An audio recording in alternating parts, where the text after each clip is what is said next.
The Duke of Edinburgh died on the 9th of April, 2021, just 8 weeks before his 100th birthday. I and his whole family, and this and many other countries, owe him a debt greater than he would ever claim, or we shall ever know. He dedicated his life to duty. The institution is the thing that matters to the country, and we are merely the temporary tenants of it. And helped modernize the monarchy. He was very aware that if a royal dynasty is not in step with its people, it can go. Who do you think is the most fascinating and exciting man of the 20th century, dead or alive? And at the top of the pops was, in fact, Prince Philip, well ahead of Sean Connery and President Kennedy. But despite being famously forthright, As so very often happens, I discovered it would have been much better if I kept my trap shut. Philip remained an enigma. He was a public person, but quite a private individual. Now, using rare interviews recorded throughout his life, I think people want this intimate relationship. It makes them feel that the family is known to them as neighbors and as credible individuals. remarkable archive from across the world, These have got a real home movies quality about them, which is lovely. and iconic footage, colorized here for the very first time, we'll discover the moments that defined the man. He changed the expectation of the world as to what a prince does. Philip, prince, husband, father.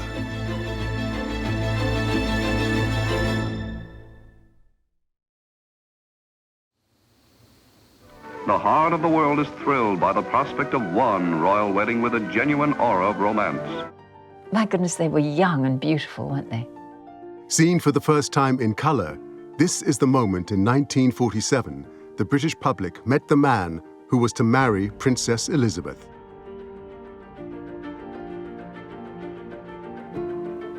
So sweet and young and gorgeous looking. He was such an immaculate naval officer in terms of accomplishment and also the way he looked. They looked like a Hollywood couple, actually. They looked so ravishing. It's the most enchanting little bit of film. He looks confident. She has been in front of the press all her life, but it's him that seems to be putting her at ease. There's a clear chemistry between them. I mean, what's lovely is this particular moment, she's sort of posing and he's posing alongside her, but then he turns. There, that's the bit there. That's the thing that just, he's obviously something highly inappropriate there.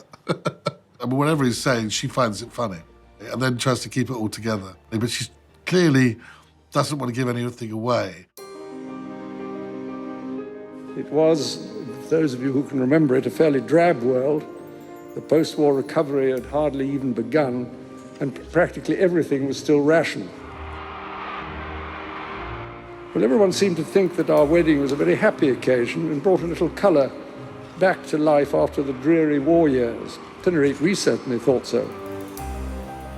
The royal wedding 4 months later captured the hearts of the nation. And bowing to public demand, the couple shared footage from their honeymoon. This is just wonderful. Filmed in black and white, it's the first time it's been seen in color. The dark years of the war are behind them, and this is, well, it's the beginning of an era, isn't it? The Duke of Edinburgh didn't view the world through rose-tinted spectacles, but he was a person of great feeling. And sometimes we get access to letters from him when he and the Queen were young. You see that he was romantic in that sense. It was a love match, no doubt at all. After Philip married Princess Elizabeth, he wrote to Elizabeth's mother, then the Queen, "Lilibet is the only thing in the world which is absolutely real to me. And my ambition is to weld the two of us into a new combined existence that will not only be able to withstand the shocks directed at us, but will also have a positive existence for the good." It shows a much softer side of Philip. This is the man who never revealed his emotions. At first, Philip combined marriage with his other great love, the Royal Navy. I was 17 in 38, I suppose it was. Then the war was threatening, and it was apparent to me that the best thing that I could do was to join one of the services anyway, if I could. And at that time, I was virtually stateless, I think. I had a Danish passport, but the Navy said that they'd accept me. Prince Philip loved reading military history, and he'd read several biographies of Napoleon. And in one of them, he came across something interesting that Napoleon said, which is this: if you want to understand a man, you should know what the world was like in the year that man turned 21. He turned 21 in 1942, and Prince Philip reflected absolutely the values, the attitudes, the sense of humor of people of that generation, that wartime generation. For many people, the best generation. He served very gallantly through the war, pledged himself very early on to this country. Philip went back to work for the Royal Navy almost immediately after the wedding. He wasn't someone to just lounge around. And I think blonde hair, you don't really see so much when you're looking at the black and white pictures. I mean, he's strikingly handsome. He was a high achiever, always a golden boy to match his golden locks. You can see very much why the Queen fell for him. It was in Malta that the Duke of Edinburgh assumed command of HMS Magpie. There's no prouder moment in any sailor's life than his first ship. Philip's career was going from strength to strength, but his world was about to be turned upside down. I only had her for a year because it all got rather difficult. The late king was not very well, and it was decided that we should go to Canada in 1951, so I had to come back for that. And then the king was going to go to Australia, and he couldn't, so we were sent off on that. And then, of course, he died, so that was the end of the sort of naval career. When they had the news in '52 that the king had died, I think his world collapsed. His natural place of service, the Navy, was no longer possible. And I think it was a huge shock. It happened sooner than anyone might have hoped, because the old king, George VI, died at a much earlier age than anyone would have wished for. The thing is that, well, both the Queen and I got pitchforked into a situation, in a sense, well before our time, well before our age group. And obviously, at 30, pretty intense experience.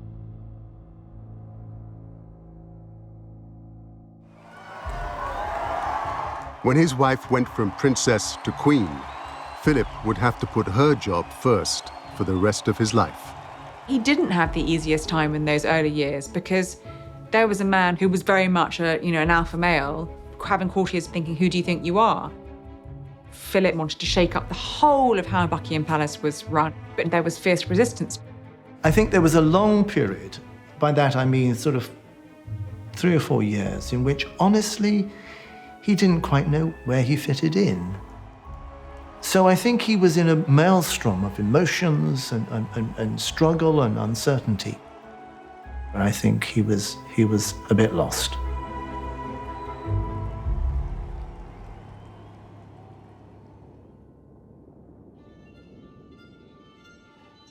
But in 1956, 3 years after the coronation, Philip embarked on a tour that would change his life forever. The thing about going to sea is you're suddenly exposed to an element which you can't really control. You're subject to it, and I think that's quite good for the soul, frankly. I think one of the epoch moments for Prince Philip was 1956, when he was asked and joyfully accepted the invitation to travel. It was, in a sense, his first solo mission, going to parts of the Commonwealth that no member of the royal family had ever visited before. Whilst the Queen was kept busy with affairs of state, Philip acted as her envoy in far-flung corners of the globe. I've been round the world and covered nearly 40,000 miles since the 15th of October last year. I think that tour was pivotal because that's when he found himself again. He loved this trip. And he was free to grow a beard, free to be his own man. We weren't going anywhere with big populations and places where we had to stand to attention and parade, and so we were allowed to grow a beard without permission. We had a competition to see who grew the best. They brought a whale catcher alongside us in the Antarctic, and he was put into one of the baskets and hoisted up. Prince Philip transferred to the whale catcher by an old sailor's method, which is never without a bit of excitement. He was very much a Navy man, no doubt about that. He was a good sport all round. He used to play deck hockey. He'd come with the yacht's company, and it was a dangerous sport, mind you, a few broken legs. He did wander around quite a lot and come and have a chat with us and see how we were getting on.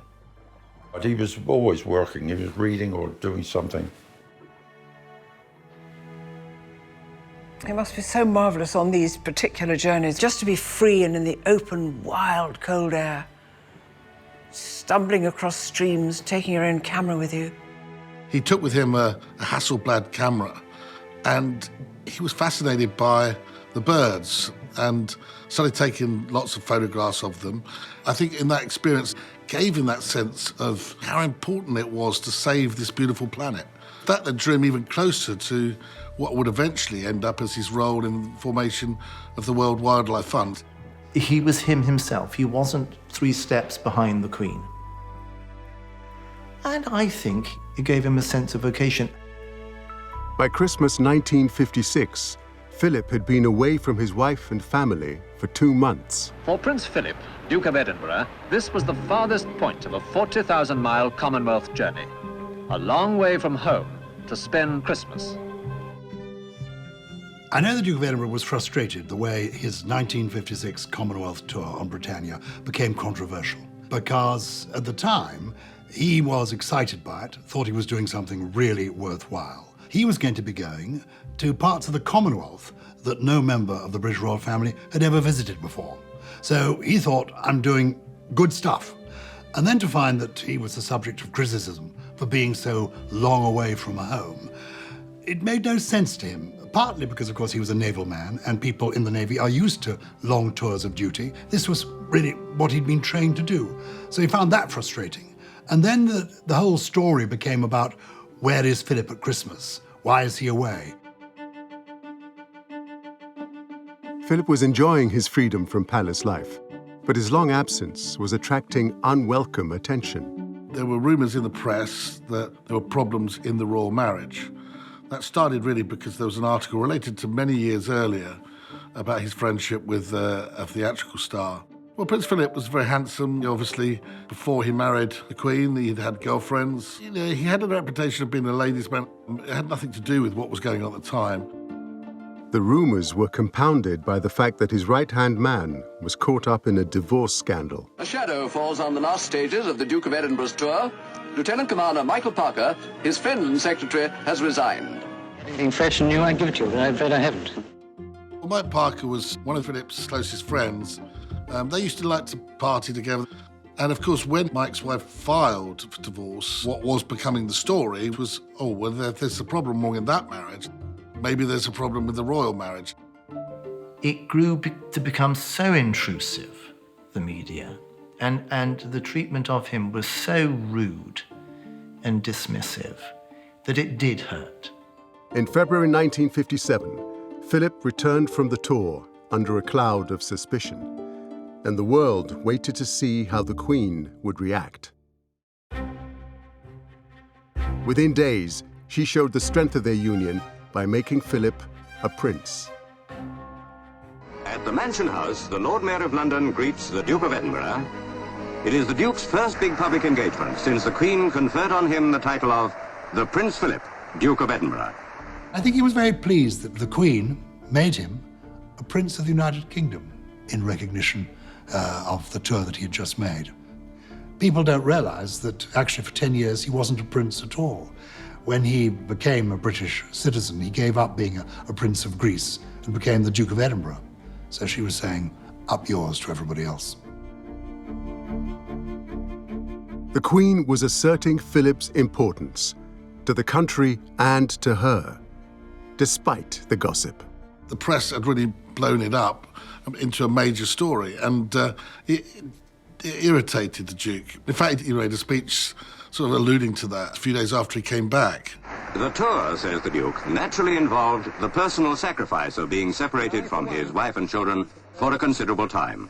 This Commonwealth, of which every member is so proud, came into existence because people made sacrifices and offered their service to it. And I, for one, am prepared to sacrifice a good deal, if by so doing I can advance its well-being even by a small degree. Philip had sacrificed his naval career for the Queen and spent time away from his family so she wouldn't have to. And when he returned, he supported the Queen by helping raise their young children. It was always the case with the Queen and the Duke of Edinburgh that the Queen was the head of state, head of nation, but Prince Philip was head of the family. And I think those roles worked very well. He was a very hands-on father. He wanted them to have a good, secure, happy childhood within the constraints of their mother being the Queen and him being the Duke of Edinburgh and having a lot of stuff to do. Another treat is the horse show at Windsor, although the English weather can be chilly.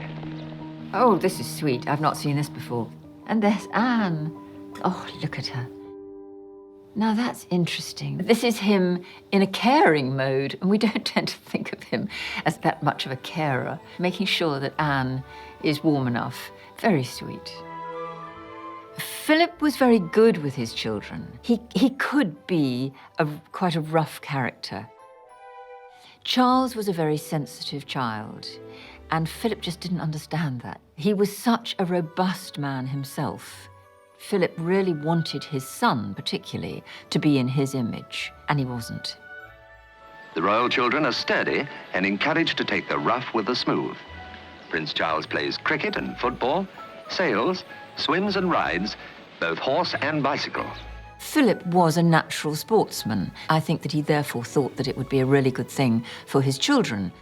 Team games particularly, I think, help them to learn about how to behave. They've got to learn to be successful and how to lose and how to cooperate and how to submerge themselves into a team. I think all that's good news.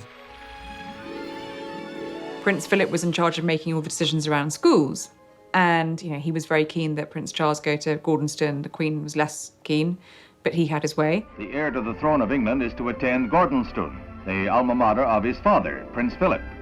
Charles will sleep in a dormitory with a dozen other boys and will be routed out at 7 a.m. for a run around the grounds. Rumor has it that the young prince was reluctant about attending this academy with its Spartan routine. I think he probably thought that it might knock Charles into shape and make him a more robust character. And of course it had actually the complete opposite effect. Here, the Duke of Edinburgh and Prince Charles examine a kayak presented to them. I once said to Prince Philip, it's strange that people say that you and Prince Charles are so different, when to me you seem to be so similar in many ways. You walk in the same way, you talk in the same way, you share so many interests in, young people, in nature, in art, in science. And he said, oh, yes, he said, but there is a difference. I'm a pragmatist and Prince Charles is a romantic. In terms of character, you almost couldn't find two men more far apart. Philip was very stiff upper lip, roll with the punches, don't take things too personally. Anyone that knew both of them would say that the Prince of Wales is rather different and is much more of a sensitive soul than that and feels things much more keenly and personally than his father did. Philip adored his boarding school. Charles hated it. For Philip, grew up in a profoundly dysfunctional family. I mean, shockingly dysfunctional family, frankly. And school, here in the UK, boarding school gave him a firm foundation. His childhood was extraordinary. His grandfather, the King of Greece, was assassinated. His parents had to leave Greece. They were driven into exile when Prince Philip was a little boy. They lived in Paris. They didn't have much money. Then his parents separated. His father floated down to the south of France and ended up living with a girlfriend down there. His mother had a mental breakdown and was in a clinic for some years. We talked about this. He decided, I think, very early on that he was not going to be a victim of his upbringing. Philip didn't dwell on the past. He focused on the future. He knew he could connect to people in a way the Queen couldn't, and make a real difference to the way the monarchy was perceived. I feel that I may have a position, whatever influence I have, I want to use for the benefit of the country. Therefore, I feel that I ought to be doing my best for the community. This is really in whatever way I can. I think that tour in '56 gave him a chance to see that he had a position in his own right as Duke of Edinburgh that made it possible for things to happen. And boy, did he make some things happen. If you knew him, as it were, in his prime, you would be bowled over by the man's energy, the amount that he packed into a day. Eventually, I became the appeals chairman of the National Playing Fields Association.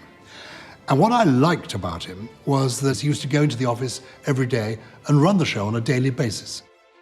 He was at his office at 10 in the morning, and he wouldn't leave till the in tray was all in the out tray. You know, he was much loved by the people who worked for him.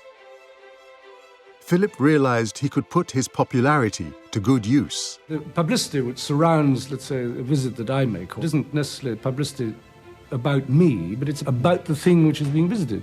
Using a little intelligence, you can actually pick places to draw attention to because they're valid or valuable. There was a different energy with Philip. So the Queen, there's a sort of awe and wonder, but I think Philip, there was much more kind of interaction with the crowds. I mean, he really was so handsome and so charming. And he was, you know, voted Britain's most popular man, the world's most popular prince. You know, he was absolutely a golden person.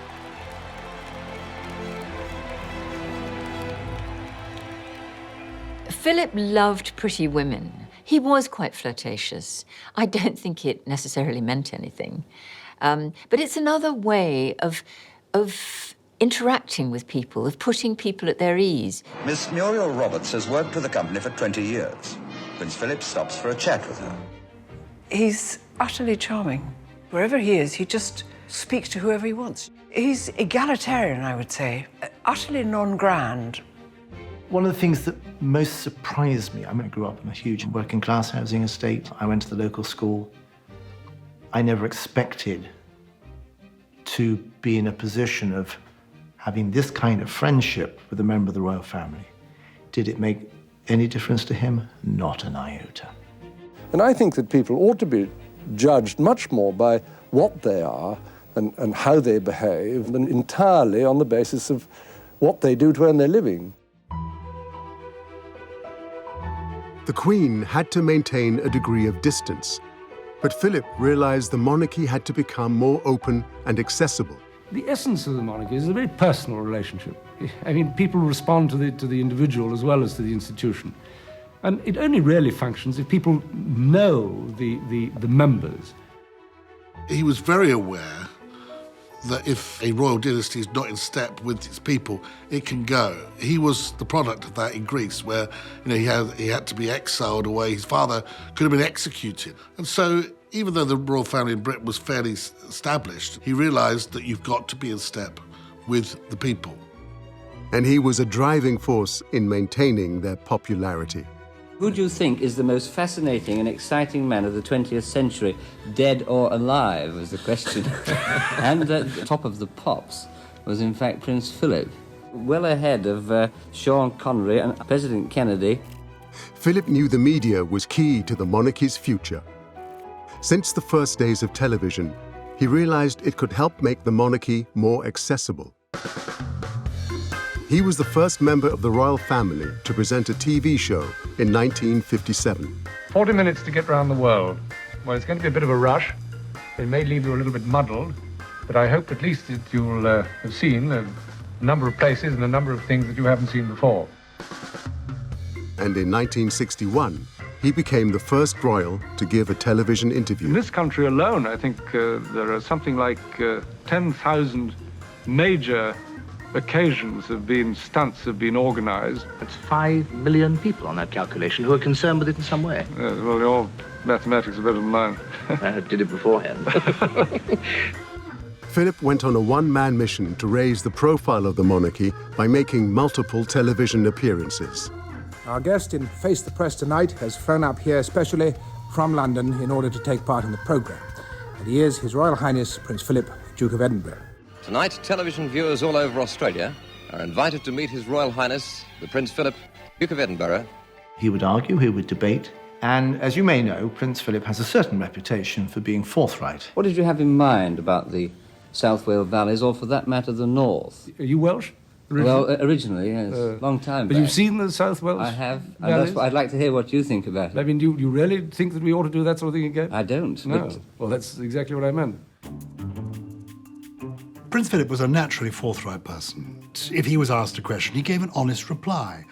And I do remember he once said to me, "There's no harm in disagreeing. Why do we all have to agree about everything?" I mean, you do have one function anyway, as I see it, among many others, which is to help promote monarchy and the image of monarchy, and to look after it very carefully. No, you make No? it sound as if I was some sort of PR agency. No, no, I don't.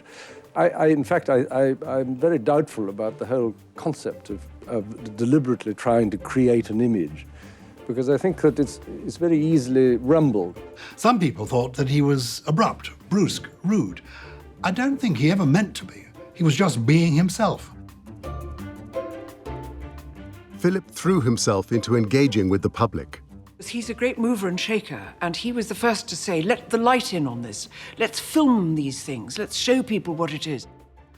I think that surprised me was that you write most of your speeches yourself. Yes, I do it myself. I mean, is that stern sense of duty, or is it because you want to say something particularly?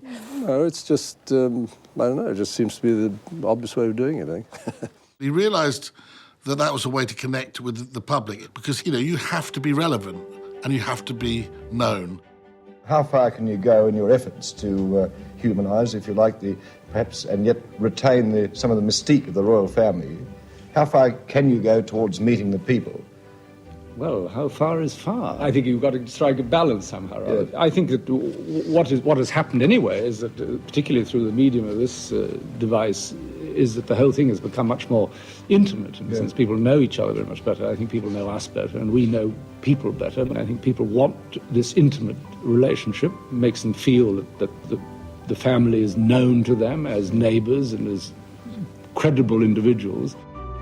He could probably see the longer-term implications that, of course, once you've let in the media to your personal lives, then the media want to know even more. They don't just leave it there. They dig and dig and dig. Would you mind talking a little about the family now, your relationship with the children? Yeah, we like each other. We like each other. Yeah. What sort of family discussions do you have about your own problems as members of a royal family? Several. Pardon? Several. Yeah. Would you mind telling us what they are? Yeah, I mean, I would, yes. Yeah. I reckon this is for internal discussion. Yes. Yeah. Not for public discussion. Yeah. I was in London a few weeks ago and I spoke to the Prince. I spent an hour with him. He is a very informal man. The press conference will be completely open, but you ask him any personal questions about his family. He won't talk about that. There are 100 subjects he will talk about. I once said to Prince Philip, "You're the person who brought the media in. You gave the first television interview." He stopped me immediately. He said, "Yes, about the work I was doing. Of course, you used the media. When I arrived in the 1950s, it was new. There wasn't ITV. The BBC was only just beginning on television, and I used it to talk about the projects, not to talk about myself." And that was his rule. Talk about what you're doing, don't talk about yourself. Philip had opened the door to the media, and it couldn't be closed. It was a sort of love-hate relationship with the press. He was irritated by them. There are certain things occasionally which they do, which perhaps I don't like very much. I think the business of overhearing conversations. I mean, if you're having a conversation and somebody pokes one of these at you with a tape recorder behind, or one of those long listening devices which they can overhear a conversation 20 yards away, you get a bit anxious. Why don't you stuff it up?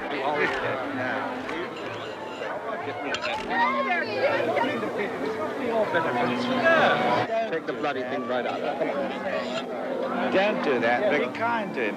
You see, infuriated, somebody's snapping at him. He's saying, fair's fair. If you're having a private conversation, it should be a private conversation. He didn't want someone shoving a camera in his face because that's when things could get misinterpreted. I know he became very frustrated with the way he was handled, particularly by the British press. If he went on a foreign tour and he saw that there were British press covering it, his heart would sink, because he'd know that there'd be no coverage at all unless there was a gaffe. Then the gaffe would be front-page news. That's all they were looking for. And they turned him into a caricature. We run out of film yet? Sometimes Philip's off-the-cuff conversations, combined with his knack of putting his foot in it, made for good headlines. In time, this would increasingly come to define him in the press. Because he was colourful and because he did make remarks that were, well, in today's terms, politically deeply incorrect, he was criticised. The press were looking for those gaffes. I was one of them, I know, and it almost caricatures him, really. The fact is, he did get things wrong. And the slitty-eyed comment in China, that was a mistake. He absolutely recognised that he did have a gift for saying the wrong thing. He actually came up with a term himself of odontopodology, foot in mouth.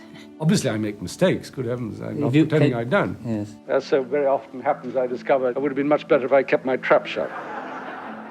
Unfortunately for Prince Philip, sometimes that image of him as gaffe-prone has slightly overshadowed a lot of the brilliant work that he's done over the years. But it wasn't just Philip who had to withstand press scrutiny. Is there not a terrible fear that the whole limelight will be thrown upon your eldest son? Well, what will you do to either protect him for it or make it more tolerable? Well, I think it's very difficult to know how to make it more tolerable. Having perhaps more experience, one can either make it a bit easier by pointing out the pitfalls and by warning what might happen under certain circumstances, and making him aware of what is in fact going on as much as possible, and how these things happen, and the fact that it has happened before. One lives through these periods.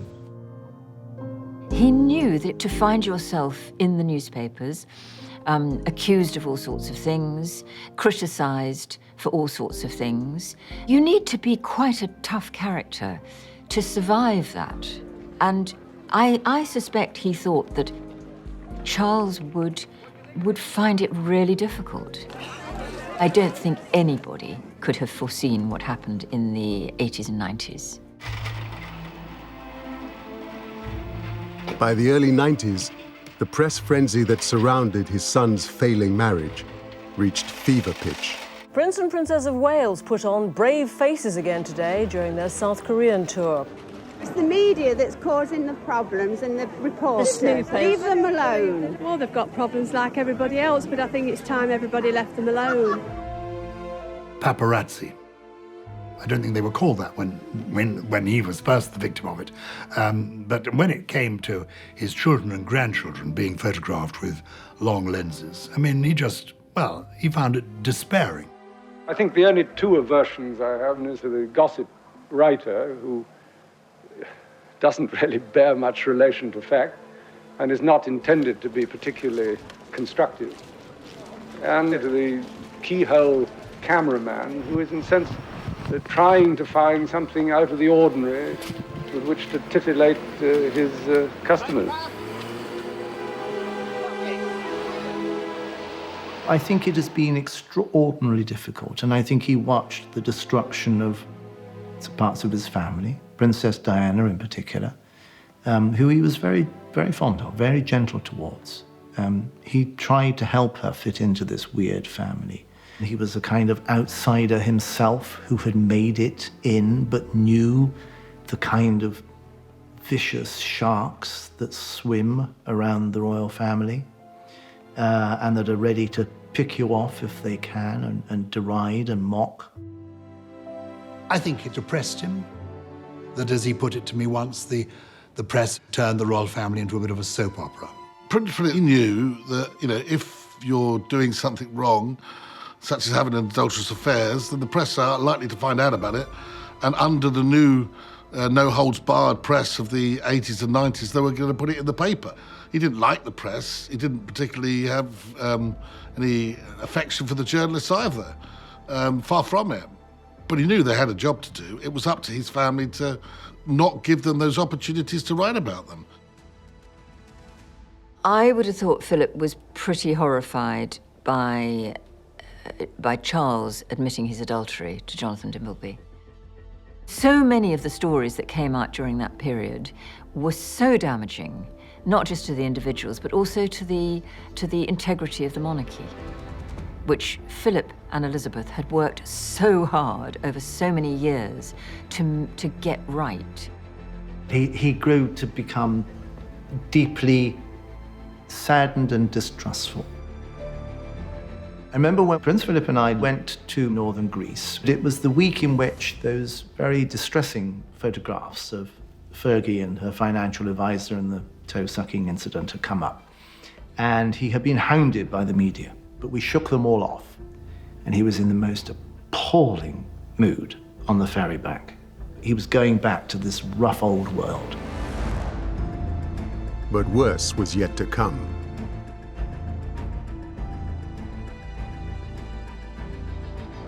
In 1997, when Diana died, the royal family faced one of their greatest crises. And in this defining moment, Philip chose to put his family first. There's no doubt that Prince Philip will have felt, first and foremost, his duty was, as a grandfather, to protect and console William and Harry, who had just lost their mother in horrendous circumstances. But not for the first time. His actions were misinterpreted. It wasn't his idea, but there was a tradition at royal funerals of members of the family walking behind the hearse. And there was no plan originally for Prince Philip to be part of that. Prince Philip said to Prince William, if it would help, I can walk alongside you. So he volunteered to do that. Prince William accepted the invitation. So far from being what was reported, it was an act of grandfatherly kindness to grant offer support to Prince William. He's come in for criticism for that, but it was not his choice, not his idea. And there's a moment where they go under the Horse Guards Parade Arch, where it's quite clear that Prince Philip, and I asked him about this, he said, yes, I didn't think the cameras could see us. And at that point, he turns to William, who he's walking beside, and comforts him.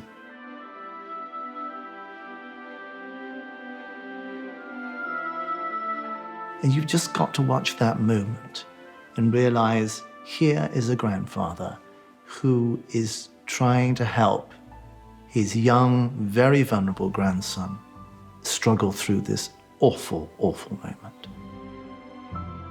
He knew what it was like to be a member of a dysfunctional family. He did his damnedest to make sure that did not happen to his grandchildren. One day, the future of the monarchy would rest on William's shoulders, so Philip did his best to support him.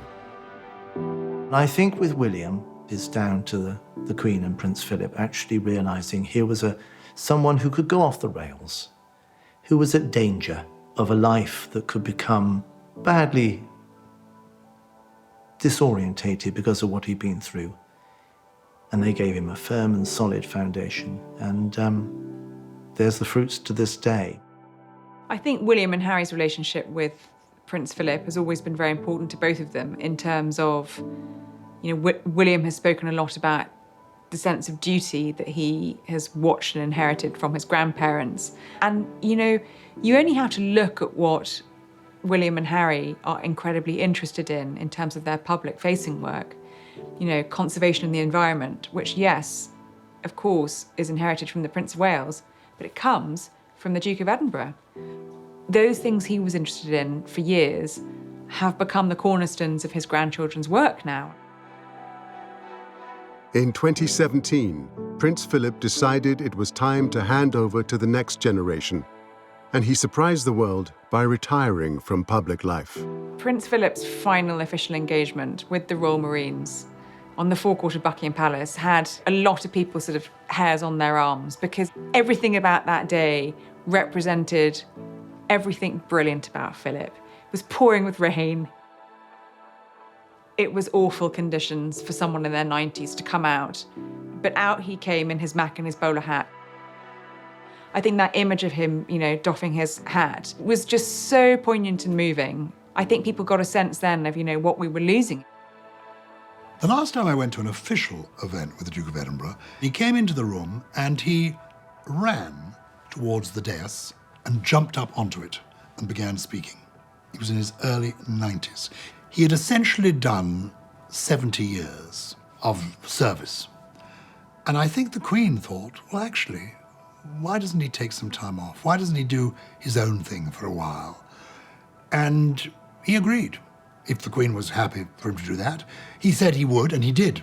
I think the Queen would have had a really awfully much harder time. Her whole life is duty, so she would never have given it up. But without Prince Philip by her side, I think it would have been intolerable. I think he's been there all the way through. What did Prince Philip give the Queen? Well, so much, obviously. But I think he made her laugh, and that's a wonderful thing. And of course, he treated her normally, because nobody in the world treats the Queen normally, even her children, except the Duke of Edinburgh did. And, he treated her as a woman, as his wife. And of course, nobody in the world could say to the Duke of Edinburgh, Philip, do shut up, except the Queen. And she did.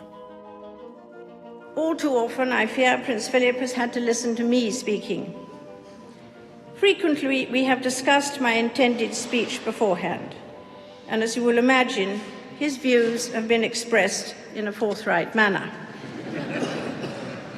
He is someone who doesn't take easily to compliments, but he has quite simply been my strength and stay all these years.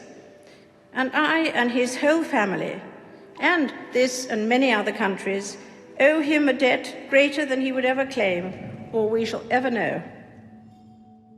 The last year and a half of Philip's life, he spent more time with the Queen than he probably had done for years before that, because they came together at Windsor and they isolated together at Windsor for, the best part of a year. But that would have been very precious to the Queen to have had that time with him before he passed away. Prince Philip died on the 9th of April 2021. At his funeral, his family walked behind his coffin, led by his eldest son. I think that Charles and Philip, as the years went by, the relationship did become closer. There was an understanding and a sort of greater forgiveness. The last decade or so, I think that both Charles and Philip have both mellowed, but both learnt to respect each other and respect each other's point of views. Not necessarily agree with each other, but respect each other. For Charles to go and visit his father in hospital, I think was very important.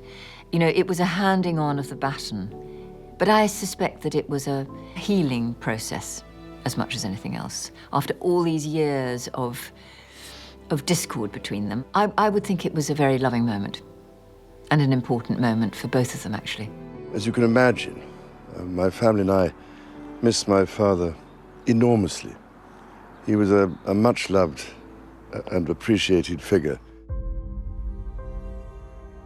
The Queen had lost her husband, the family, their father and grandfather, and the nation, its longest-serving royal consort. As the Queen said once, grief is the price we pay for love. What do you do in a difficult time? You carry on. That's what the Queen has always done. Carried on. In the pandemic, we will meet again. The show goes on, and she is Queen for life. Her attitude would be, what is the good of sitting around moping? That's not what Prince Philip would have wanted. He changed the expectation of the world as to what a prince does. He has made this, I think, a gentler world, a more fascinating world, at times a funnier world. But I think most importantly, he has helped us see that if you think something is worth doing, then just jolly well get on, try it. And it might just succeed beyond all your wildest expectations. It's what happened to me because of him. It's happened to many others because of him.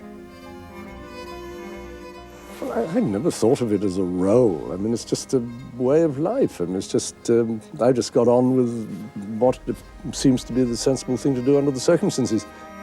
He'll be remembered as an extraordinarily brave, marvellous leader.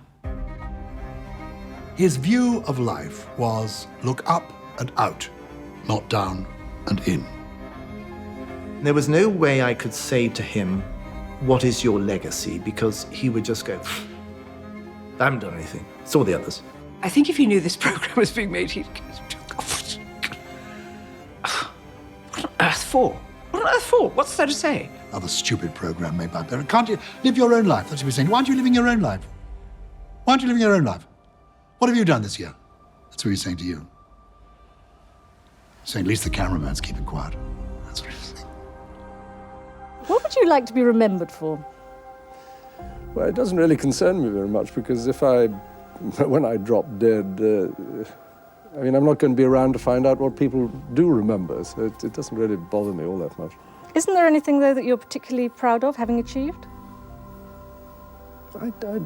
No, I don't think so. I think keeping out of trouble, I think, probably.